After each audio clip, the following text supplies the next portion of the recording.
ఆశ్చర్యకరుడైన యేసుక్రీస్తు పరిశుద్ధ నామములో ఇక్కడ కూడి ఉన్న దేవుని బిడ్డలైన మీకందరికీ, అలాగే విశ్వాస వాక్కు అనే ఆధ్యాత్మిక కార్యక్రమాన్ని వీక్షించుచున్న మా శ్రోతలైన మీ అందరికీ కూడా హృదయపూర్వకమైన ప్రేమ వందనాలు. ఎలా ఉన్నారు? బాగున్నారా? బాగుండాలని మానక మా ప్రార్థనలు ప్రతి ఉదయం జ్ఞాపకం చేసుకుంటున్నామని ప్రభు పేరట మీకు మనవి చేస్తున్నాం. మీలో కొంతమంది ఫోన్ కాల్ చేస్తున్నారు, మీ ప్రార్థన అవసరం మాకు తెలియపరుస్తున్నారు. తప్పక మా ప్రార్థనలో మేము జ్ఞాపకం చేసుకుంటూ ఉన్నాం. మరి ఒక సహోదరి ప్రార్థన చేయమని కోరింది, కుమారుడి యొక్క జాబ్ కోసం. అమ్మ, తప్పకుండా ప్రార్థన చేస్తున్నాం. దేవుడు నీ కుమారునికి జాబ్ అనుగ్రహించబోతున్నాడు. మరొక సహోదరి, అప్పుల్లో ఉన్నాం, ఆర్థిక సమస్యలు ఉన్నాం, ప్రార్థన చేయమని కోరి ఉన్నారు. మేము ప్రార్థన చేస్తున్నాం.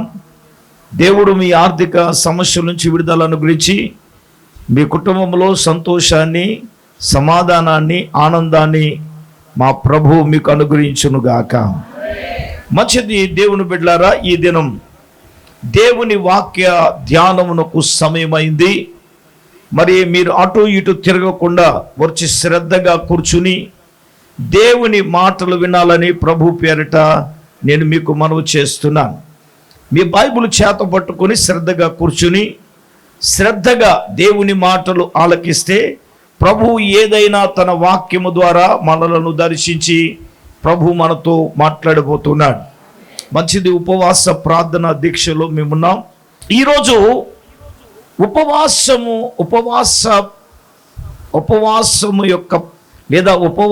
యొక్క శక్తి, లేదా ఉపవాసం యొక్క ప్రార్థనా శక్తి. ఉపవాసము యొక్క ప్రార్థనా శక్తి ఎలాగుంటుందో తెలుసా? ఉపవాసము ద్వారా నువ్వు ప్రార్థన చేస్తే దేవుడు మన జీవితాలలో ఆయన కార్యాన్ని చేయబోతున్నాడు.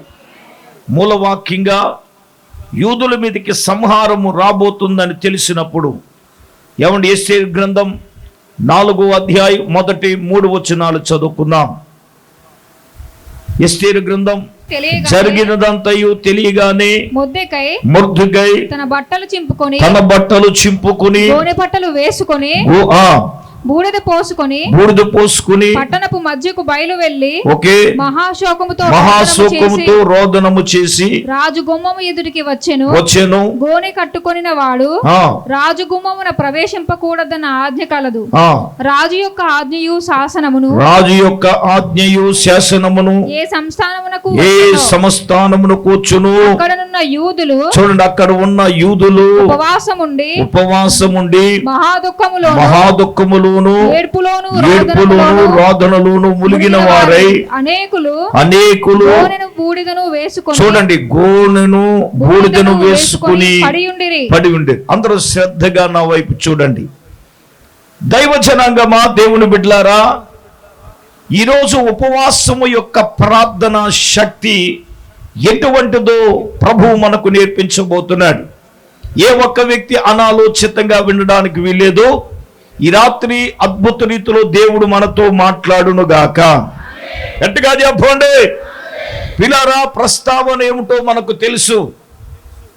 మొర్దెకై అన్న ఒక వ్యక్తి హామాను వచ్చినప్పుడు వంగి నమస్కరించలేదని కుట్రతో హామాను, ఏమండి, ఆషోరేషు కాలములో సంస్థానములో క్రైస్తవుడు లేదా యూదుడు దేవుని నమ్మినవాడు ఎవడో ఉండకూడదని ఒక మహాకుట్రతో ఒక శాసనాన్ని తయారు చేయించాడు. అది ఎవరికంటే దేవుని బిడ్డలకు వ్యతిరేకంగా, యూదులకు వ్యతిరేకంగా ఏ విధంగానైనా సరే సంహరించాలని, ఏ విధముగానైనా సరే భూమి మీద ఉండకుండా చేయాలనేది వాళ్ళ ఆలోచన. దేవుని బిడ్డలారా, నేను అంటాను, ఈ లోకములో క్రైస్తవుణ్ణి, దేవుని నమ్మిన యూదుణ్ణి కానీ ఇజ్రాయేలుని కానీ లేకుండా చేద్దామని మీరు ప్రణాళిస్తే హామానుకు పట్టిన గతే మీకు పడుతుంది. హామానుకు పట్టిన గతే మీకు పడుతుందని దైవజనుడుగా నేను హెచ్చరిస్తున్నాను. దేవుని నమ్మిన ప్రజల జోలికి కానీ, క్రైస్తవుల జోలికి కానీ ఏమండి వస్తే అది మామూలుగా ఉండదు. ఇప్పుడు ఈ సమయంలో ఈ ఒక భయంకరమైన ఒక శాసనాన్ని తయారు చేయిస్తే ఆ వార్త ఎవరికి తెలిసిందో తెలుసా? ముందు మొర్దెకైకి తెలిసింది. మొర్దెకైకి ఎప్పుడైతే తెలవగానే తన బట్టలు తీసేసుకున్నాడు, గోనె బట్ట కట్టుకున్నాడు, బూడిదలో కూర్చున్నాడు. మహారోదనముతో, మహాశోకముతో, మహారోదనతో ఆయన ప్రార్థన చేయటమే కాదు, పిల్లరా మనము చదువుకున్నాం, యూదులందరూ ఉపవాసం ఉన్నారు. మహా దుఃఖములోను, ఏమండి, మహా రోదనలోను, మహా దుఃఖములోను, ఏడుపులోను, రోదనలోను వీళ్ళు ఏమైపోయారు? మునిగిపోయారు.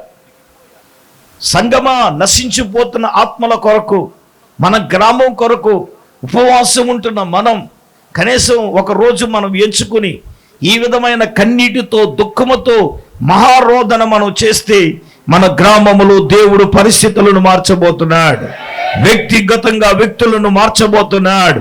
వీరందరూ కలిసి ప్రియమైన సంగమా దేవుని బిడ్డలారా ఉపవాసం ఉండి మహారోదనతో, దుఃఖముతో, వేదనతో ఏమండి వీళ్ళు ఏం చేస్తున్నారు?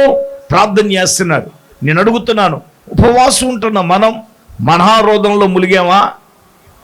మహాదుఃఖంతో ములిగామా? కన్నీళ్లు కార్చి మనము ప్రార్థన చేసామా? అటువంటి అనుభవం ఉందా? రోదనం చేద్దామా? కన్నీళ్లు కారుద్దామా? మహాదుఃఖములో ములుగుదామా? నిజమే, వాళ్ళు అలా ములిగారు గనక దాని శక్తి ఎలాగుంది? వాళ్ళ ఉపవాసం ఉండి ప్రార్థన చేయగా దేవుడు చేసిన మహత్తరమైన కార్యం, శత్రువు పట్ల దేవుడు వారికి ఏం అనుగ్రహించాడో ఈ దినాన్ని మనము ధ్యానించబోతున్నాం. పరిశుద్ధాత్ముడే మనతో మాట్లాడుతూ ఉన్నాడు. ఏమండి, యూదులు మాత్రమే కాదండి, కోటలో ఉన్న రాణి గారు కూడా 3 దినాలు ప్రతిష్ఠించి పనికెత్తలతో సహా ఉపవాసం ఉండి ఏం చేసింది ప్రియులారా? ఎస్తేరు కూడా ప్రార్థన చేసింది. 3వ దినములైన తర్వాత ఏమండి, ఇంకా ఎస్తేరు అనుకుంది రాజవస్త్రాలను ధరించుకుని, అబ్బే సుఖం లేదు, రాజుగారి దగ్గరికి వెళ్ళాలి. రాజుగారు ఆర్డర్ లేకుండా రాణి అయినా ఎవరైనా కోటలోనికి ప్రవేశించకూడదు. ఒకవేళ ప్రవేశిస్తే మరణ శిక్ష విధించబడుతుందని తెలిసినా సరే, రాయ వ్యతిరేకంగా ఉన్నా సరే, రాజు వస్త్రాలు చేసుకుని రాణి అయిన ఎస్తేరు పిల్లరా రాజు సముఖముకు రాగానే రాజు ఏం చేశాడు తెలుసా? తన రాజదండాన్ని అందించాడు. ఎవరికి? రాణి అయిన ఎస్తేరుకి. అమ్మా, రాణి అయిన ఎస్తేరు, నీకేం కావాలి? రాజ్యంలో సగం భాగం కావాలా? నీకేం ఘనత కావాలి? ఏం కావాలి అని అడుగుతున్నాడు. అయ్యా ఏమొద్దు అయ్యా రాజావారు, నేను ఒక విందును సిద్ధం చేస్తాను. అయ్యా మీరును మీతో పాటు ఎవరు రావాలి? హామాను గారు రావాలి అని అనగానే, అదేంటి రాని, ఇదే పెద్ద కోరిక ఏం కాదు కదా, నేను వస్తాను, నాతో పాటు హామాను తీసుకొస్తాను అనగానే మనోడు హామాను గారికి, చూసావా రాజుగారితో పాటు నాకేమొచ్చింది? ఆహాను వచ్చింది.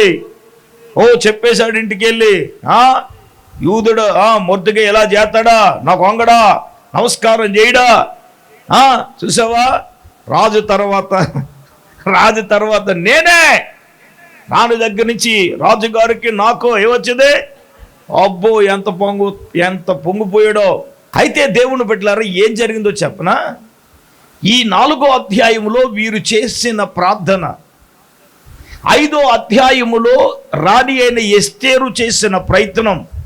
మొట్టమొదటిగా నేను చెప్తున్నాను, 6వ అధ్యాయం 1వ వచనం చూస్తే మొట్టమొదటిగా జరిగిన సంఘటన ఏంటో తెలుసా? చూడండి. ఆ రాత్రి నిద్ర పట్టకపోయినందున రాజ్యపు సమాచార గ్రంథము తెమ్మని రాజు ఆజ్ఞయగా అది రాజు ఎదుట చదివి వినిపింపబడను. అసలు రాణి అయిన ఎస్తేరు కూడా సంగతి రాజు గారికి చెప్పలే. వీళ్ళు చేసిన ఉపవాస ప్రార్థన యొక్క శక్తి ఏంటో తెలుసా? రాజు గారికి ఏం చేయలేదు చెప్పండి, నిద్ర పట్టలేదు. ఆమెన్. నేనేమంటానంటే, నీకు వ్యతిరేకంగా ఎవడు మాట్లాడినా, నీకు వ్యతిరేకంగా ఎవడైనా ఏం చేసినా, నువ్వు మహారోదనతో ఉపవాసం ఉండి ప్రార్థన చేస్తే ఆడికి నిద్రట్టకుండా దేవుడు చేస్తాడు. హల్లెలూయా, గట్టిగా చెప్పండి. ఈ మాత్రం వెళ్ళి అన్న విషయం చెప్పిందా? చెప్పలేదు. రాజా నువ్వు ఆమాను గారు ఏం రావాలి, విందుకు రావాలని ఏం చేసింది, ఆహ్వానించింది. పిల్లరా నేనంటాను, వీరు చేసినటువంటి ఉపవాస ప్రార్థన యొక్క శక్తి ఏంటో తెలుసా? రాజుగారికి ఏం పట్టలేదండి, అది నిద్రట్లేదు. బైబిల్లో కొన్ని ప్రస్తావనలు ఉన్నాయి. దానియేలు మీద కూడా కుట్ర చేశారు ఇద్దరు. ఏ విషయంలో ఉన్నా సరే రాజుగారు దానియేలుకే చెప్తున్నాడు, మాకేమీ చెప్పట్లేదు, అబ్బాయి సుఖం లేదు.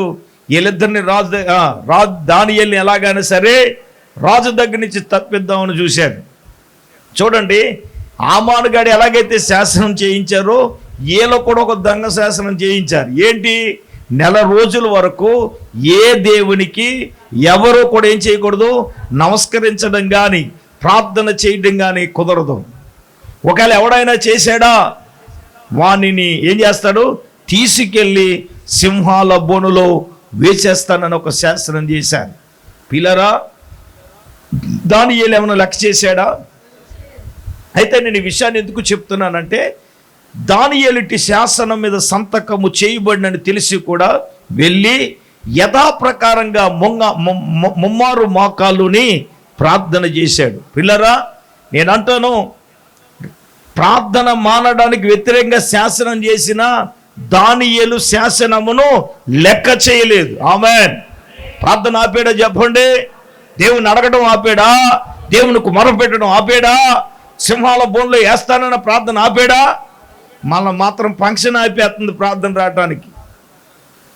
ప్రేమ విందు ఆపేస్తుంది, దేశ రక్తం ఏ చేయి మనల్ని. స్తోత్రం చెప్పరే, గట్టిగా చెప్పండి. అటు వెళ్ళాలా, ఇటు వెళ్ళాలా, ఇటు వెళ్ళాలా, అటు వెళ్ళాలా. వెళ్ళకపోతే పాస్టర్ గారితో గొడవ, అక్కడికి వెళ్ళకపోతే వాళ్ళ ఫంక్షన్ వాళ్ళతో గొడవ. ఇంకేం అర్థం కాదు. యేసుబాబు కంటే పాస్టర్ గారి కంటే ఫంక్షన్కే మార్కులు వేసేవాళ్ళు పెద్ద మనుషులు చాలామంది ఉన్నారు. ఇక్కడ అటువంటి వాళ్ళు ఉన్నందుకు స్తోత్రం. నేను ఏమన్నాను? అటువంటి వాళ్ళు ఇక్కడ ఉన్నందుకు స్తోత్రం. అంటే మీరు ఏం చెప్పాలా? అంటే ఏంటి, మీరు మౌనంగా ఉన్నారంటే ఇటువంటి బ్యాచ్ అని మీరు అంగీకరిస్తున్నారు. దీన్ని బట్టి తెలిసేది ఇందు మూలంగా. గట్టిగా దేవునికి స్తోత్రం చెప్పండి. హల్లెలూయా. సింహాల బోన్ ఆపిందా? తెలుసు ఈడు ప్రార్థన మానని. దేవుని బిడ్డలారా, అంతే. వీళ్ళిద్దరు వచ్చేసారు, రాజుగారి దగ్గరికి వెళ్ళారు. రాజా, నీ శాసనాన్ని ఒక వ్యక్తి పట్టించుకోలేదు, ఎవడ్రా అని తీసుకురండి అన్నాడు. తీరా దానియేలు గారిని పట్టుకుని రాజుగారి దగ్గర తీసుకెళ్తే రాజుగారికి ప్రాణం కుదరలేదు. దానియేలు అటువంటి వాడు కాడు కదా. ఒకసారి ఆమోద ముద్ర వేసిన తర్వాత శాసనాన్ని రద్దుపరిచే అధికారం రాజుకు కానీ ఎవరికి కానీ లేదు. ప్రియులారా, నేను చెప్పొచ్చే మాట ఏంటేది, ఈయన తీసుకెళ్ళి సింహాల బోన్లు వేసేయమన్నారు. నేను ఎందుకు చెప్తున్నానంటే, ఆ రాత్రి కూడా రాజుగారికి ఏం పట్టలేదండి చెప్పండి. నిద్రట్టిందా? నిద్రట్టలేదు. భోజనం చేశాడా? చేయలేదు. కచేరీ ఉందా? ఏమీ లేదు. ఇంకా రాత్రంతా నిద్రట్టిందా చెప్పండి. అక్కడ రాజు అయిన అహష్వేరోషుకు నిద్ర పట్టిందా? నిద్ర పట్ల. ఇక్కడ ఈ రాజుకి నిద్ర పట్టిందా చెప్పండి. నేనేమంటాను తెలుసా, నీ మీద ఎవడైనా వ్యతిరేకంగా లేతే ఆడితోటి నువ్వు కోర్టుకి వెళ్ళి పోలీస్ స్టేషన్కి వెళ్లకుండా ఉపవాసం ఉండి మహారోధనతో కన్నీటితో నువ్వు ప్రార్థన చేసి ఆడిని గనక నువ్వు దేవునికి అప్పగిస్తే ఆడికి నిద్ర లేకుండా దేవుడే చేసేస్తాడు. ఆమేన్. నీకు నిద్రట్టబోవడం కాదు, ఆడికి నిద్రట్టకుండా దేవుడికి చేస్తాడు. ఇప్పుడు రాణి అనేస్తే ఏమో చెప్పిందా? చెప్పలేదు. రాజుగారు నిద్రట్టగా అన్నాడంట, రేయ్ రాజ్య సమాచారపు గ్రంథాన్ని తీసుకురండి తండ్రి అని చెప్పాడు రాజుగారు. తెచ్చి ఏం చేశారమ్మా? తెచ్చి ఆ గ్రంథాన్ని రాజుగారికి ఇవ్వగా అది రాజుగారి ఎదుట ఏమైందట? చదివి వినిపించటం జరిగిందట. దేవునికి స్తోత్రం చెప్పండి, గట్టిగా చెప్పండి. నేనంటాను, యూదులకు వ్యతిరేకంగా చేసిన శాస్త్రమును గురించి యూదులందరూ ఉపవాసం ఉండి మహారోధనతో ప్రార్థన చేయగా దేవుడు చేసిన మిరకల్ ఏంటో తెలుసా? ఆ రాత్రి వాడికి నిద్ర పట్టకుండా దేవుడే చేశాడు. ఆమేన్. గట్టిగా చెప్పండి. రెండవదిగా దేవుని బిడ్డలారా, ఏ మొద్దికయ్యను బట్టి ఈ శాసనము ఏమండి చేశాడో వీళ్ళు ఉపవాసం ఉండి ప్రార్థన చేశారు కదా. ఈ శాసనం రావడానికి గల కారణం ఏంటి?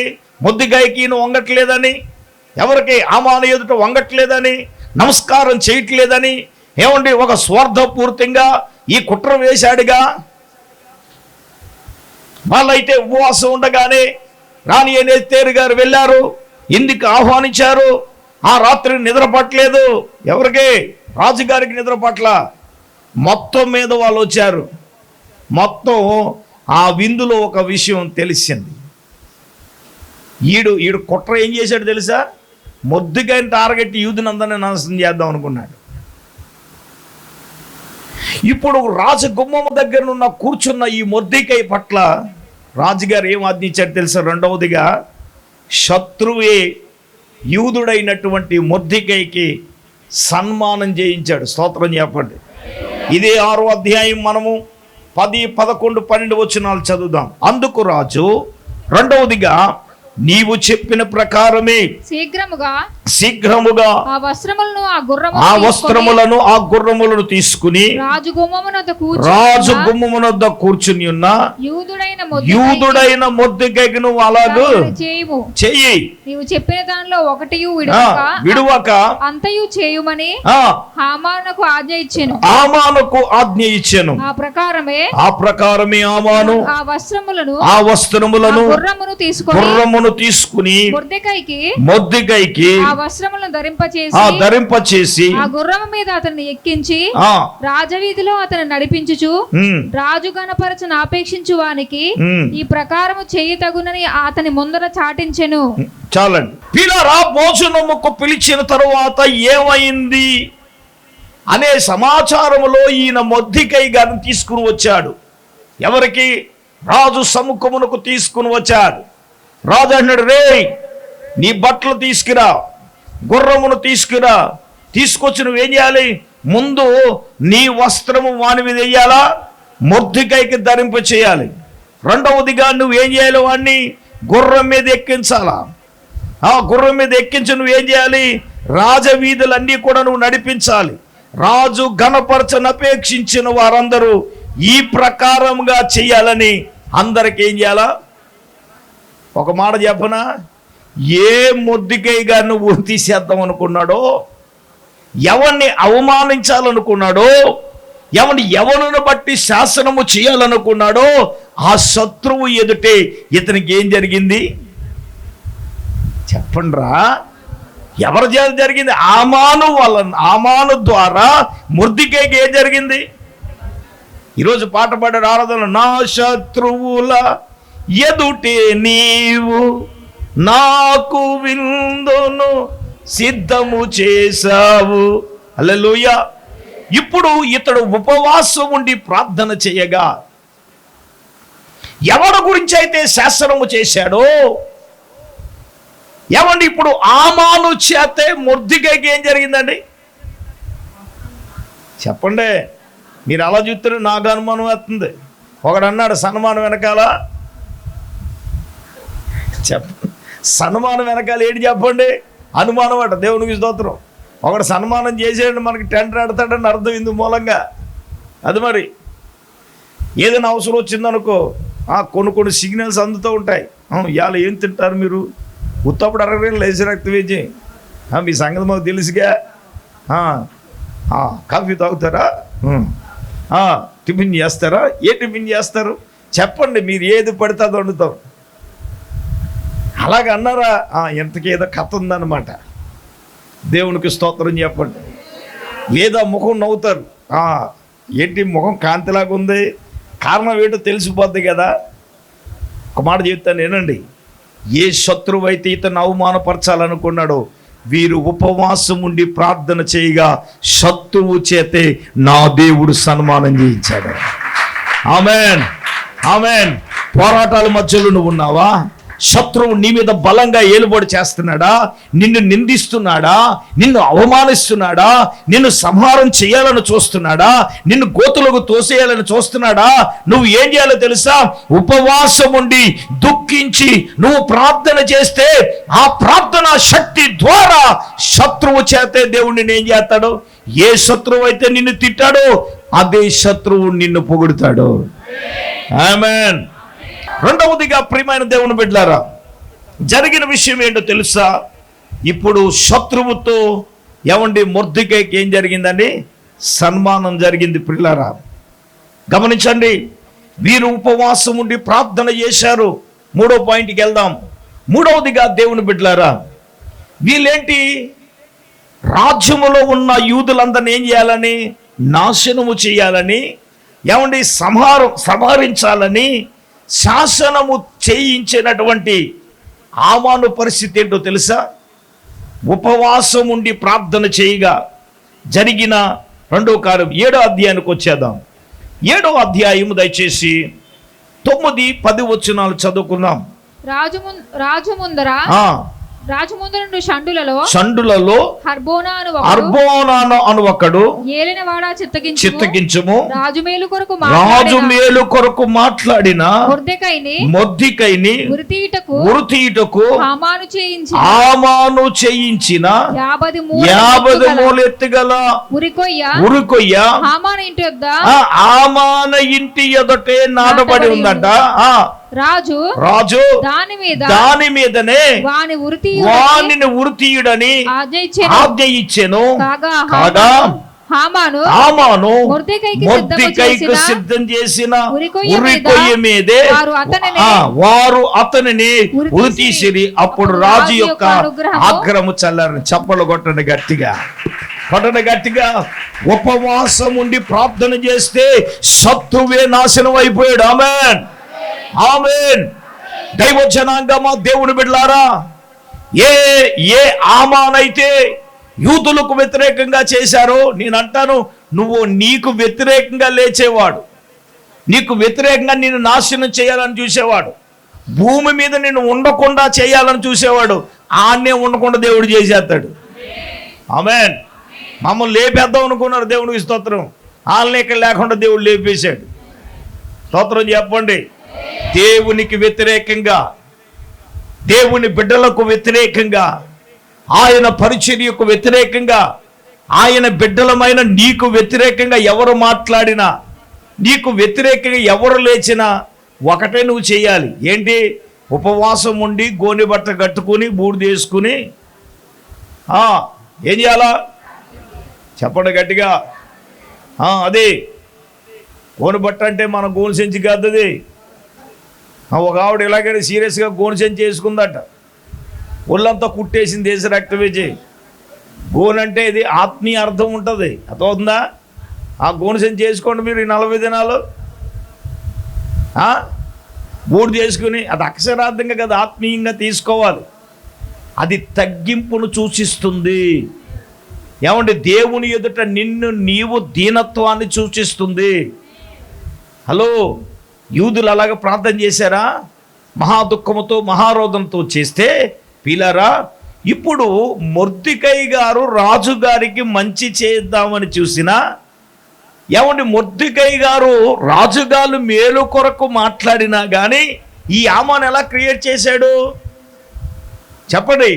రాజుకి ఆడికి వ్యతిరేకంగా ఈ మొర్దెకైయే అందరినీ ప్రోత్సాహపరుస్తున్నాడని. రే, మొర్దెకై మేలు కొరకై చేశాడు. రే, ఏ ఉరికొయ్యి మీద మొర్దెకైని ఉరితీయమన్నాడో అదే ఉరికొయ్యి మీద చెప్పండి ఆమాను నువ్వేం చేయాలి? ఉరితీయాలి కదా. మూడవదిగా వీళ్ళ ఉపవాస ప్రార్థన శత్రువుని నాశనం చేసింది. ఆమేన్. శత్రువు ఏమైపోయాడు దేవుని బిడ్డలారా? గట్టిగా చెప్పండి. శత్రువు ఏమైపోయాడు? నాశనమయ్యాడు కదా. నేనంటాను, ఉపవాసం ఉండి ప్రార్థన చేస్తే శత్రువులను దేవుడు నాశనము చేశాడు. పిల్లరా, యెహోషువపాతు కాలములో 3 గుంపుల వారు దండెత్తుకుని యెహోషువపాతు మీదకి వచ్చారు. గమనించండి పిల్లరా, యెహోషువపాతు గారి దగ్గర అంతమంది సైన్యము లేరు. అప్పుడు ఏం చేశారా? ఉపవాస దినము చాటించారు. దేవుని మందిరము దగ్గర మనసు నిలుపుకున్నవారై యూదులందరూ ఉపవాసం ఉండి కన్నీళ్లు కార్చి ప్రార్థన చేశారు. ఏమని? ఇంత గొప్ప సైన్యమును ఎదిరించుటకు మాకు శక్తి చాలదయ్యా, మా దిక్కువు నీవేనాయనా, నువ్వే మాకేం చేయాలి? సహాయము చెయ్యాలి అని వారు ప్రార్థన చేశారు ప్రియులారా. నేనంటాను, ఉపవాస ప్రార్థనకు ఎంత శక్తి ఉందో తెలుసా? నీ మీదకి లేచిన శత్రువుని నాశనము చేయగలిగే శక్తి దేనికి ఉందో తెలుసా? ఈ లోకములో దేనికి లేదు, ఒక ఉపవాస కన్నీటి ప్రార్థన శక్తికే మాత్రం ఉంది. ఆమేన్, ఆమేన్. ఏమండి, వాళ్ళు ఆ విధంగా ఉపవాసం ఉండి ప్రార్థన చేయగా ఏం జరిగిందో తెలుసా? దేవుడు అన్నాడు, ఏయ్ వాళ్ళేమో ఆయుధాలు పట్టుకుని యుద్ధానికి సిద్ధంగా ఉంటే, ఒరే మీరు ఏం చేయొద్దు, మీరు గాయకులను ఏర్పాటు చేయండి, వాళ్ళు దేవుని స్తుతిస్తారు, వాళ్ళతో కలిసి మీరు ఏం చేయమన్నారు. చాలా ఎటకారంగా ఉంది కదా. దేవుడు చేసి అన్ని ప్రజలకి ఎటకారంగానే ఉంటాయి. వాళ్ళ ఆయుధాలు సిద్ధం చేసుకుని యుద్ధానికి వెళ్ళి వస్తానంటే దేవుడు ఏమంటున్నాడు? ఇది సిల్లీగా ఉంది కదా. బంధించే సరసాల్లో పోలీసులు కానీ పాడితే మధ్యరాత్రి వాళ్ళు ఏడటం మానేసి వీళ్ళ పాటలు పాడి ప్రభువుని ఆరాధించి ప్రార్థన చేస్తే, ఇప్పుడు చూడండి ఇక్కడ దేవుడు ఏమన్నాడు తెలుసు? రే మీరు గాయకుల్ని ఏర్పాటు చేయండి, వారితో కలిసి మీరు ఏం చేయాలా చెప్పండి అమ్మా. వాళ్ళేమో ఆయుధాలు తీసుకుని వీళ్ళతో యుద్ధం చేస్తే వీళ్ళు ప్రార్థన చేస్తారు. శుతిస్తే ఎలాగుంటుంది? మీ ఆయన నేను కొట్టడానికి కర్ర ఎత్తాడు అనుకో, శుతి శుతి శుతి శుతి, నీకే శుతి ఏసయ్యాను. నీ ఎదుట నిన్ను ఎవడని తిడుతున్నాడు, నీకే స్తోత్రం ఏసయ్యా, నీకే శుతి ఏసయ్యా అన్నాను. దేంట్రా బాబు దీన్ని తిడుతుండేది ఇలా మొదలెట్టింది ఏంటో ఆడ ఆలోచనతో పడతాడు. ఏసయ్యా ఏసయ్యా అంటుందండి. నీకైతే అలా ఉంటుంది, కానీ ఆడికి ఎలా వినపడుతుంది తెలుసా? ఓరి నిన్ను కొడతాడు ఏసయ్యో, నిన్ను కొడతాడు ఏసయ్య అంటే ఆడెక్కడ కొడతాడు? ఇంకా అర్థమవుతుందా మీకు? ఇప్పుడు దేవుడు చెప్పింది అలాగే ఉంది. అక్కడ ఆయుధాలు ఎట్టుకుని ఏమన్నా వాళ్ళ సిద్ధంగా ఉంటే, రే మీరు గాయకుల్ని ఏర్పాటు చేయండి, వాళ్ళతో కలిసి మీరు ఏం చేయాలా చెప్పండి, దేవుడిని స్తుతించాలనగే. కానీ దేవుడు చెప్పినట్లుగా చేశారండి.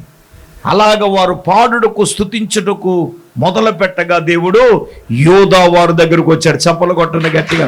నువ్వు ఉపవాసం ఉండి ప్రార్థన చేస్తే, దేవుణ్ణి స్తుతిస్తే దేవుడు నీ దగ్గరకు వస్తాడు. ఏ పౌలు శీలను స్తుతించినప్పుడు సరసాల దగ్గరకు వెళ్ళలేదా? దేవుణ్ణి స్తుతిస్తూ ఉంటే ఎరుకో గోడల చుట్టూ ఉన్నప్పుడు వీళ్ళు ఏం చేశారు సార్? దేవుని స్తుతించారుగా. ఇప్పుడు నా పాయింట్ ఏంటంటే, వారందరూ ఉపవాసం ఉండి నా దిక్కు నీవే అని ప్రార్థన చేయగా దేవుడే దిగొచ్చాడు సార్. శత్రువులందరినీ ఏం చేశాడు తెలుసా? హతం చేశాడు. చప్పలు కొట్టను గట్టిగా. ఒక్కడైనా మిగిలాడా? వాళ్ళ పొద్దున లేచి చూసేటప్పటికి శత్రువులందరూ ఏమైపోయారు? హతమైపోయారు. ఏ ఆమానైతే నాశనం చేయాలనుకున్నాడు, అదే ఆమాన పరిస్థితి ఏమైంది దేవుని బిడ్డలారా? ఏ ఉరి కొయ్యి మీద మొర్దికైన ఉరి తీద్దాం అనుకున్నారు, అదే ఉరి కొయ్యి మీద ఎవరిని ఉరి తీశారు సార్? నిజంగా నేను అంటాను, ఉపవాస ప్రార్థన యొక్క శక్తి మూడవదిగా శత్రువుని ఏం చేసింది? నాశనం చేసింది. నేను ఒక మాట చెప్పి ముందుకెళ్తాను. నీకు వ్యతిరేకంగా లేచిన ఏ శత్రువు అయినా నువ్వు ఆడి మీద ఏం పోరాటం చేయక్కలేదు. నువ్వు ఉపవాసం ఉండి మహారోధన చేద్దామా? నేను ఒక మాట చెప్పమన్నాడు, నన్ను ఆత్మ పేరంతో చెప్తున్నాను. మీలో సమస్యలు ఎంతమందికి ఉన్నాయి అనంటే దాదాపుగా అందరికీ ఉన్నాయి. ఏమీ లేదు, ఫార్ములా ఒకటే, ఏంటని అందరం కలిసి మహారోధన చేద్దాం అంతే, ఏడిద్దాం అంతే, కన్నీళ్ళు కరిచి ప్రార్థన చేద్దాం అంటే. మీరు ఏకీభవిస్తే, నాతో కలిసి మీరు ఏకీభవించగలిగితే మనమందరం కలిసి మహారోధన ప్రార్థన చేద్దాం. పరిశుద్ధాత్ముడు అన్నాడు, నీ మీదకి లేచే శత్రువును నా దేవుడు నాశనం చేయబోతున్నాడు. నాశనాన్ని దేవుడు చేయబోతా ఉన్నాడు. ఆమేన్. సరే దేవుని బిడ్డలారా, నాలుగో విషయానికి వెళ్దాం. వీళ్ళు ఈ విధంగా కన్నీళ్లు కార్చి ప్రార్థన చేశారుగా, రోధించారుగా. నాలుగోదిగా జరిగిన సంఘటన ఏంటో 8వ అధ్యాయానికి వచ్చేద్దాం. 8వ అధ్యాయం 7-8 వచనాలు చదువుదాం. రాజైన అహష్వేరోషు యూదుడైన మొర్దెకైకు ఇలాగూ సెలవిచ్చెను, హామాను ఇంటిని ఆ, ఎస్తేరునకు ఇచ్చి ఉన్నాను. ఎస్తేరుకి ఇచ్చి ఉన్నాను. అతడు యూదులను హతము అతడు చేయుటకు యూదులను హతము చేయుటకు ప్రయత్నించినందున అతడు ఉరికొయ్య మీద అతడు ఉరికొయ్యి మీద అతను ఏం చేస్తాను, ఉరి తీయబడి. ఉరి తీయబడ్డాడు. అయితే అయితే రాజు రాజు పేరట రాయబడి రాజు ఉంగరముతో ముద్రింపబడిన తాకీదును ఏ మానవుడు మార్చజాలడు. కాగా మీకిష్టమైనట్లు మీరు రాజునైన నా పేరట యూదుల పక్షంగా తాకీదు రాయించి రాజు ఉంగరముతో దానిని ముద్రించిన. చప్పలు కొట్టండి గట్టిగా, కొట్టండి గట్టిగా. నేనేమంటాను, నాలుగవదిగా వీరు ఉపవాసం ఉండి ప్రార్థన చేయగా ఏమైందండి, శాసనమే మారిపోయింది. ఆమేన్. ఏమైంది? ఏ ఆమానైతే శాసనము చేయించాడో, యూదులను సంహరించాలని చూచాడు, ఇప్పుడు ఏం జరిగింది దేవుని బిడ్డలారా అని గనక మనం గమనించినప్పుడు ఇక్కడ ఏం జరిగిందండి, ఆమానుగాడు చేయించిన శాసనము మార్చేశాడు. ఆమె నిజం చెప్తున్నాను, తన ప్రజలు ఉపవాసం ఉండి ప్రార్థన చేయగలిగితే శాసనాన్ని దేవుడు ఏం చేశాడండి. నాలుగవదిగా ఉపవాస ప్రార్థనకి ఎంత శక్తి ఉందో చూసారా, శాసనాన్నే దేవుడు మార్చేశాడు. నేను అంటాను, నువ్వు ఉపవాసం ఉండి ఏమండి మోకరించి కన్నీళ్లు కార్చి నువ్వు ప్రార్థన చేస్తే నా దేవుడు ఏం చేస్తాడు, శాసనాల్ని రద్దు చేస్తాడు. నీ కొరకు నూతన శాసనము చేశాడు. ఆమేన్. ఏమన్నాడు తెలుసా, 8వ వచనంలో రాజు పేరట రాయబడిన రాజు ఉంగరముతో ముద్రింపబడిన ఆ తాకీదట ఏ మానవుడు మార్చజాలడు. కానీ కాగా నీకిష్టమైనట్లు మీరు రాజునైన నా పేరట యూదుల పక్షంగా. నేనేమన్నా తెలుసా, ఆమాను చేసిన శాసనము రద్దయింది, యూదుల పక్షంగా నూతన శాసనము దేవుడు చేశాడు. పట్టండి. హల్లెలూయా, హల్లెలూయా. ఉపవాస కన్నీటి ప్రార్థనకు అంత శక్తి ఉంది పిల్లరా. పరిశుద్ధాత్ముడు ఈ రోజున చాలా స్పష్టంగా ప్రభు మాట్లాడుతూ ఉన్నాడు. ఉపవాసం ఉన్న నీవు ఏమండి మహారోదన చేస్తున్నావా, బహు దుఃఖములో ములుగుతున్నావా, విజ్ఞాపన చేస్తున్నావా? నిజం చెప్తున్నాను, నీ సమస్యలు పోవాలి అంటే, నీకు వ్యతిరేకంగా చేయబడిన శాసనము రద్దు చేయబడాలంటే, దేవుడు నీ పక్షంగా ఒక నూతనమైన శాసనాన్ని, నూతనమైన కార్యాన్ని చేయాలంటే ఏం చేద్దాం? వచ్చేసి పప్పు టమాటాలో కూర్చుని వెళ్ళిపోదామా? కదులు లేకుండా, మెదులు లేకుండా. ఏమండి, ఒక కన్నీటి ప్రార్థన, మనము కన్నీటి ప్రార్థనలు, మహారోదనలు, కన్నీటితో ఏమండి మనము ప్రార్థన చేయగలిగితే నా దేవుడు గొప్ప అద్భుతమైన కార్యాలను నా దేవుడు మీ జీవితంలో దేవుడు చేయబోతున్నాడు. వ్యక్తిగతంగా దేవుడు చేయబోతున్నాడు. మహిమ కలిగిన కార్యాలు దేవుడు చేయబోతున్నాడు. ఏళ్ళు ఉపవాసం ఉండి రోధించి కన్నీళ్లు కార్చి ప్రార్థన చేయగా ఏమండి శాసనాల్ని మార్చిన దేవుడు, నీకు వ్యతిరేకంగా తీర్పు వచ్చిన దేవుడు దాన్ని మార్చలేడా? చెప్పండి, మార్చలేడా? మారుస్తాడు. తను విశ్వసించిన వారి ప్రకారంగా ఏంటండి, ఆయన శాసనాలు ఏం చేశాడు? రద్దు చేశాడుగా. ఎప్పుడో తెలుసా, నువ్వు ఉపవాసం ఉండి కన్నీరు కార్చి రోధించి ప్రార్థన చేసినావు. నిజంగా నేను చెప్తున్నాను, ఒక రోజున నాకు 2 టార్గెట్లు ఉన్నాయి. నేను ఎప్పుడైనా ఇది చెప్తాను. మీరు ఉండగలిగినట్లయితే, ప్రార్థన చేయగలిగినట్లయితే, యూదుల పక్షంగా కార్యం చేసిన దేవుడు మన పక్షంగా దేవుడు చేయబోతున్నాడు. అది ఏదైనా సరే, శాసనము ఏదైనా కానివ్వండి. నా దేవుడు, నా ప్రభు చెప్పిన మాట ఏంటో తెలుసా? ఇదిగో యూదుల పక్షంగా దేవుడు ఏం చేశాడండి, శాసనాలనే దేవుడు మార్చాడు. అంత శక్తి దేనికుందో తెలుసా? ఉపవాసం ఉండి కన్నీటి కార్చి మనము ప్రార్థన చేస్తే దేవుడు చేయడా? శాసనాలనే మార్చేశాడు సార్. నేనంటాను, పాత శాసనము రద్దు చేయబడింది, కొత్త శాసనం వచ్చేసింది. ఉపవాసం ఉండి ప్రార్థన చేయగా నేనేమంటాను తెలుసా? నీకు వ్యతిరేకంగా తీర్పు రావచ్చు, నా దేవుడు మార్చాలని రాత్రికి రాత్రి ఏం చేస్తాడు? మార్చేస్తాడు. ఆమె నీకు రావాల్సిన ఇంకొకడికి వెళ్ళిపోయిందా? దేవుడికి రాత్రికి రాత్రి మార్చేస్తాడు. దేవునికి స్తోత్రం. ఏదైనా కానీ నా దేవుడు చేస్తాడు. ఎప్పుడు? ఉపవాసం ఉండి మహా దుఃఖముతోనూ ఏడుపుతోనూ మహారోదనతో ములగాలి. అది రావాలంటే నీలో నుండి రావాల. నటిద్దామంటే కుదరదు. నటిద్దామంటే నేను ఏ సినిమాలోకి తోసేయాలి. అయినా కూడా నువ్వు పనికిరావు. వేస్ట్ క్యాండిడేట్, వేస్ట్ రక్తం వేసి దేవుని సన్నిధిలోనూ పనికిరా. లేకపోతే నువ్వు ఏం పనికొస్తావు? హల్లెలూయ. ఏదైనా మొగుడంటే మొత్తం తీసేస్తావు దొక్కలు. డ్రామా యాక్టర్ వేసి దానివల్ల ఏం ప్రయోజనం లేదు. నువ్వు దేవుని దగ్గర కన్నీళ్ళు కార్చి ప్రార్థన చేస్తే దైవ చిత్తానుసారమైన దుఃఖము రక్షణార్థమైన మారు మనసునికి, లోకానుసారమైన దుఃఖం దేనికి నడిపిస్తుంది? మరణానికి నడిపిస్తుంది అని పౌలు చెప్పాడు. దైవ చిత్తానుసారంగా ఉపవాసం దుఃఖించి కన్నీరు కార్చావా, దానికి ప్రయోజనం ఉంటుంది. ఆమేన్. దేవుని సన్నిధిలో కన్నీళ్లు కాచి రోధించగలిగితే, వాళ్ళందరూ మహా దుఃఖముతో రోదనం చేయిస్తే ఏం చేశాడు సార్? పాత శాసనము రద్దు చేయబడింది, కొత్త శాసనము చేయించాడు. ఆమేన్ చెప్పండి. ఆమేన్ చెప్పండి.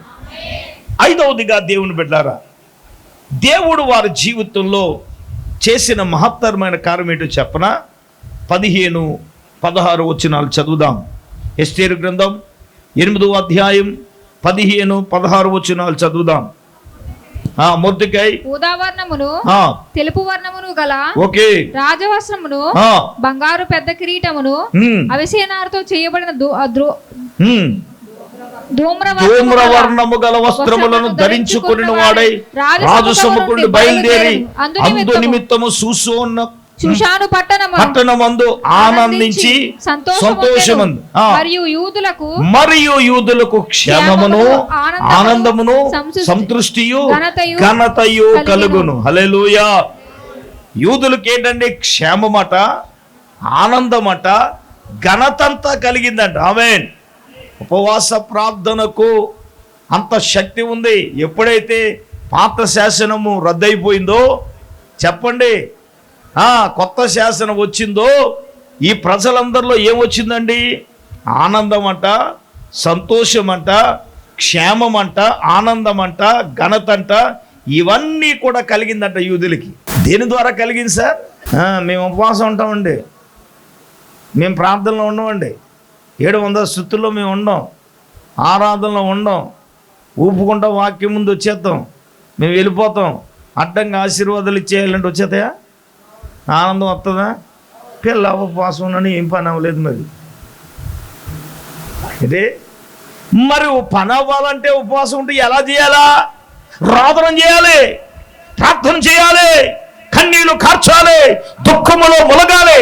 అప్పుడే కదా పని అయ్యేది. ఎప్పుడు పని అవ్వాలి? ఉపవాసం ఉండాలి. ఇంటికాడ మంచిగా తయారు చేసుకుని హల్లెలూయా. ఈవిడ మనసంతా గుళ్ళో ఉంటుంది కానీ ఇంటికాడ ఉన్న ఉప్మా మీద ఉంటుంది వేసి రక్తం వేసి. ఇది ఉప్మా ఉపవాసం. ఇది హల్లెలూయా. గట్టిగా చెప్పండి. ఏమన్నా ఉపవాసం ఉండమంటున్నారు? ఏమన్నా ఉప్మా తినొచ్చండి? మరి ఉపవాసం ఉన్నాను కాఫీ తాగొచ్చండి? నేను అంటాను ఇందులో నిబంధన లేదు కదా. నీ శరీరం ఎలా సహకరిస్తే అలా ఉండమని నీ మనసును సిద్ధం చేసుకోవాలి, అంతే కదా. హలో, నీ మనసుని ఏం చేయాలా? సిద్ధం చేసుకోవాలి. దేవుని దగ్గర ఏం చేయాలా? మహారోదన, దుఃఖం, మహా దుఃఖం, ఏడుపు, రోదన, మునిగిపోయే అనుభవం. యేసు ప్రభువారే బహు దుఃఖములో మునిగిపోయాడు. అలాగుంటే ఉపవాసం ఉన్నప్పుడు కార్యం జరుగుతుంది. అన్నా కూడా అలాగే ఉంది. నేను అంటాను, ఇది ఎన్నోది? ఇది ఐదవదా? ఐదవదిగా ప్రియులారా, ఏం జరిగిందో తెలుసా? వాళ్ళందరికీ క్షేమం, ఆనందం, ఇంకేంటండి? ఘనత, సంతృష్టియు ఘనతయు వీళ్ళకి కలిగిందట. చూసారా? నీ కుటుంబములో ఆనందాన్ని చూడాలి అంటే, నీ కుటుంబంలో క్షేమాన్ని చూడాలంటే, నీ కుటుంబంలో ఘనతను చూడాలంటే ఈ ఇయర్లో దేవుడు ఘనతనివ్వాలి. ఏదైనా గొప్ప కార్యము మీ జీవితంలో జరగాలి. అనంటే నువ్వు ఉపవాసం ఉండి కన్నీరు కార్చి రోధించి నువ్వు ప్రార్థన చేయగలిగినట్లయితే నా దేవుడు చేస్తాడుగా.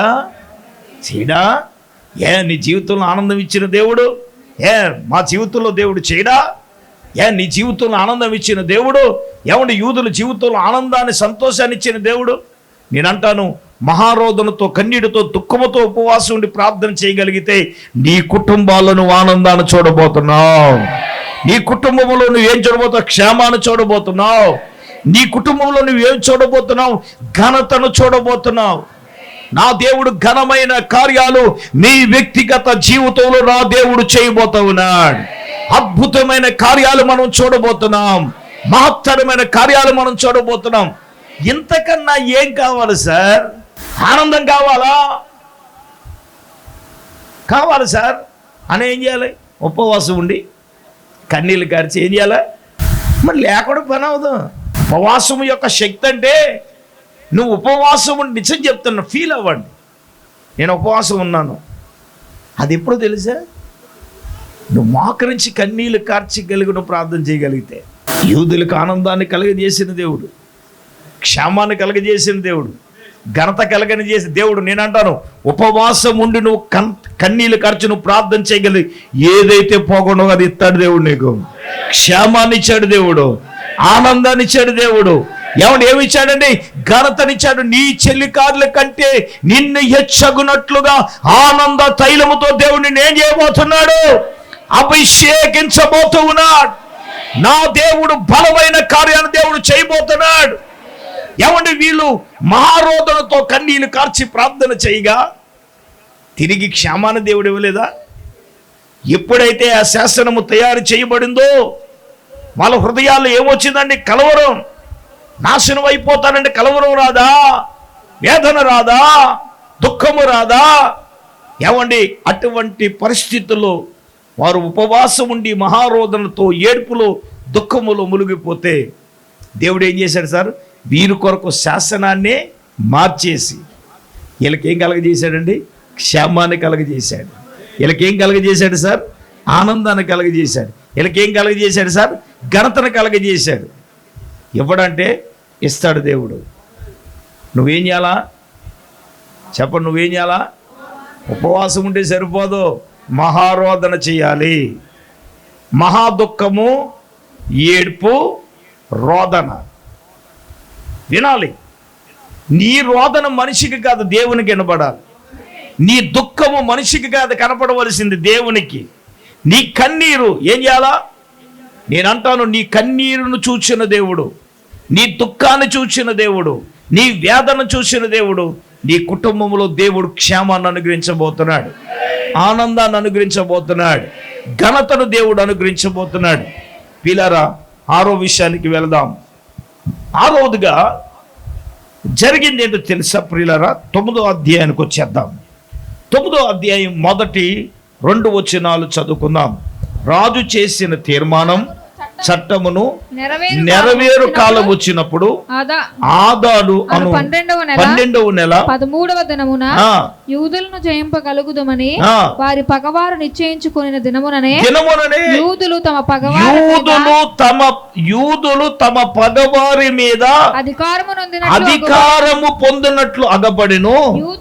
యూదులు రాజైన అహష్వేరోషు యొక్క సంస్థానములన్నిటిలో పట్టణములందు తమకు కీడు చేయవలనని చూచిన వారిని హతము చేయుటకు కూడుకొనిరి.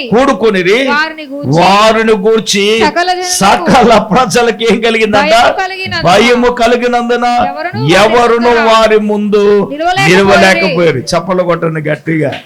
నేనేమన్నా తెలుసా? శత్రువులకి ఏం కలిగిందట? భయము కలిగిందట. ఆమేన్. ఏం కలిగిందిరా? గట్టిగా చెప్పండి. వాళ్ళ జోలికి వెళ్ళకూడదు. ఎప్పుడైతే సంహారం చేద్దాం అనుకున్నారో, ఏ రోజునైతే సంహరిద్దామని ప్లాన్ వేసుకున్నారో, అదే రోజు దేవుడు ఏం చేశాడు? యూదులకు దేవుడు ఏమిచ్చాడండి? అధికారం ఇచ్చాడుగా. యూదులందరూ రాజు యొక్క అహష్వేరోషు యొక్క సంస్థానములన్నిటిలో నుండి పట్టణములందు తమకు కీడు చేయాలని చూచిన వారి అతను చేయడానికి కూడుకున్నారట. కూడుకుంటే వారిని గూర్చి సకల ప్రజల్లో ఏం కలిగిందటండి? ఏ భయమో తెలుసా? దైవికమైన భయం. ఆమేన్. నేను ఏమంటానో తెలుసా? నీకు వ్యతిరేకంగా చేయాలనుకున్నాడు, నిన్నే నాశనం చేయాలనుకున్నవాడు నీ మీదకు వచ్చేవాని మీదకి నువ్వు ఆడితో ఫైటింగ్ చేయవలసిన అవసరం లేదు, ఆడితో కొట్లాటకి వెళ్ళవలసిన అవసరం లేదు. నీకెవడైనా అడ్డుగా ఉన్నాడో నువ్వు ఒకటే చాలా ఉపవాసం ఉండి, మామూలు ప్రార్థన కాదు, మహా దుఃఖం, ఏడుపు, రోదన, అలా ములిగితేనే పని అవుతుందని చెప్పండి. ఆమేన్. అలా ములిగితేనే నువ్వు తేలుతావు సమస్యలో నుంచి. ఆమేన్. అలా ములిగితేనే అప్పులో నుంచి తేలుతావు. ఆమేన్. అలా నువ్వు ములిగితేనే నీ ఉన్న సమస్యల నుంచి నువ్వేమవుతావు? ఏమోనండి ఎప్పటికి తేలుతానండి. దేవునికి స్తోత్రం. మీరు అన్న మాటల బ్రెయిన్లు అలా ఉండిపోతాయి. ఎప్పటికి తేలుతుందండి. హల్లెలూయా. తేలాలంటే ఒకటే సూత్రం. ఏంటా సూత్రం? అది. ఆమేన్. ఏం చేయాలి? మొలగాలని మీ ఇంటికాడ కాళ్ళు ములిగారు కానీ యేసు రక్తమే చేయి. హల్లెలూయా. మునగవలసింది కాళ్ళలోనో నుయ్యిలోనో కాదు. మా కాళ్ళు ములగండి, ఏమవరు, యేసు రక్తమే చేయి. మాత్రం నీకు దురదలు అయ్యి వస్తాయి. యేసు రక్తమే చేయి. ములగవలసింది ఎందులోని? మహాదుఃఖములో, ఏడుపుల రోదల్లోనే. యేసు ప్రభువారే బహు దుఃఖములో మునిగాడు. ఓ రోజు మునిగేద్దాం, యేసు రక్తం 40 దినాల్లో ధైర్యం తెచ్చుకోండి. ఆమేన్. వచ్చినట్లే వెళ్ళిపోవాలని కాదు. ప్రసంగం అయిన తర్వాత ఒక అరగంట, ఒక గంట పెట్టుకుందాం. ఆమేన్. మీ ఉత్సాహాన్ని బట్టి అరగంట, ఉత్సాహంగా ఉంటే గంటకి వెళ్తుంది. అలా ములిగితే ఏదైనా దేవుడు తేల్చేస్తాడు. ఈ సంవత్సరం అప్పులా తేల్చేస్తాడు అంతే. ఆమె భర్త మారడమా దేవుడు తేల్చేస్తాడు. ఇల్లా దేవుడు తేల్చేస్తాడు. కొడుకు పెళ్ళా తేల్చేస్తాడు. కూతురి పెళ్ళా తేల్చేస్తాడు. ఇల్లా తేల్చేస్తాడు. ఉద్యోగమా తేల్చేస్తాడు. భర్త మార్పా తేల్చేస్తాడు. ఏదైనా తేలిపోద్ది అంతే. ఆమె నువ్వేం చేయాలా? ఎందులో ములగాల? మహా దుఃఖములోను, రోదనలోను, ఏడుపులోను ఏం చేయాలి? ములుగుతాం. వాళ్ళందరూ అలా ములిగారు కాబట్టి ఇప్పుడు దేవుడు ఏం చేశాడు తెలుసా? శత్రువుకే వీళ్ళంటే భయము కలిగేటట్టుగా దేవుడు చేశాడు. ఆమేన్. ఆమేన్. నా దేవుడు చేయగలడు. దేవుని బిడ్డలారా, నా దేవుడు చేస్తాడు. ఆమేన్. నా దేవుడు చేయగలడు. హల్లెలూయా. నీ బాధ లేకుండా దేవుడు ఏం కలగజేస్తాడు? నెమ్మదిని కలగజేయాలండి. ఏం చేయాలి? మహా దుఃఖములోను, రోదనలోను ములిగి ఏం చేయాలి? ప్రార్థన చేద్దామా? చెప్పండి. బాధ లేకుండా నెమ్మది కావాలా? ఎంతకు విచిత్రం ఏంటో తెలుసా? వీళ్ళ బాధ పోయింది. ఏమి ఇచ్చాడండి? నేనంటాను, ఉపవాసం ఉండి నువ్వు ప్రార్థన చేయగలిగితే, బహు దుఃఖములో, రోదనలో నువ్వు కన్నీళ్ళు ప్రార్థన చేయాలి. ములిగిపోతే నా దేవుడు అంటాడు 75,000 మందిని ఏం చేశాడండి? హతం చేసి వీళ్ళ బాధ చెప్పండి, బాధ లేకుండా, వారు బాధ లేకుండా తమ పగవారి వలన, ఏ పగవాడు ఉన్నాడో ఆ పగవాడు వలన నీకు బాధ లేకుండా. పగవాడు వలన బాధ లేదండి. మంచిది పిల్లరా. అత్యంత కీలకమైన విషయం ఏంటో తెలుసా? శత్రువుల వలన, పగవారి వలన బాధ లేకుండా దేవుడు ఏం చేశాడండి? నెమ్మదిని దేవుడు ఇచ్చాడుగా. నేనంటాను, ఏ పగవాడు వలన నువ్వు దుఃఖం అనిపిస్తున్నావో, ఏ పగవాడు వలన నువ్వు వేదన అనుభవిస్తున్నావో, నా దేవుడు అంటాడు నీ పగవాని వలన బాధ లేకుండా ఏం చేస్తాడు? నీ కుటుంబాలలో నెమ్మది ఇస్తాడు.